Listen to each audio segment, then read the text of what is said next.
এটা বদেশ্বরী মন্দিরের ভিতরের যে অবস্থান, সুন্দর একটি দৃশ্য। এটা পঞ্চগড় জেলার বোদা উপজেলার মধ্যে অবস্থিত। যারা এই মন্দির প্রদক্ষিণ করতে আসেন তারা এই মূল ফটক দিয়ে ঢুকে, এখান থেকে ঢুকে মন্দিরে যেতে হয়। অনেক জায়গা, মন্দিরের ভিতরে প্রচুর জায়গা। এখানে আপনারা সকালবেলা অবশ্যই 2টার মধ্যে আসলে মায়ের সেই পা দেখতে পাবেন। আর এখানে প্রসাদের ব্যবস্থা আছে, সেটাও 2টার মধ্যে আসতে হবে। চমৎকার একটি মন্দির। যারা পঞ্চগড় আসবেন, পঞ্চগড় থেকে বোদা আসতে, বোদার উপজেলার মধ্যে এই বদেশ্বরী মন্দির, এটি যে কটা শক্তিপীঠ আছে তার মধ্যে এটি একটি অন্যতম।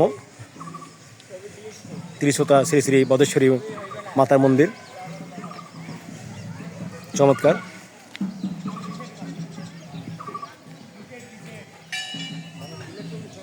মন্দিরের ভিতরের শিব মন্দির আছে, আরও বেশ কিছু মন্দির আছে। কিছু সময় নিয়ে আসতে হবে, মন্দিরের ভিতরে অনেক কিছু দেখার আছে। যারা আসবেন তারা এই মন্দিরের ভিতরে আসতে পারেন।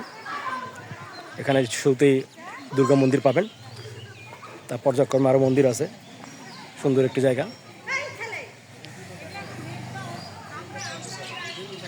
এটা পঞ্চগড় জেলার মধ্যে অবস্থিত, বোদা উপজেলার মধ্যে।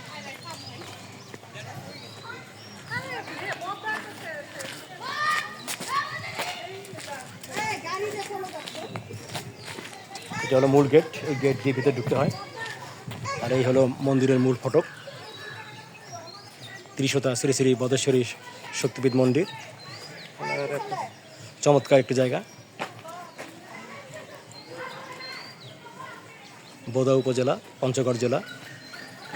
এই হচ্ছে মূল ফটক। খুব ভালো লাগলো, খুবই ভালো লাগলো। যারা আমরা সনাতনীরা, তারা মাঝে মধ্যে আমরা এখানে আসি। চমৎকার, অতীব সুন্দর একটি মন্দির।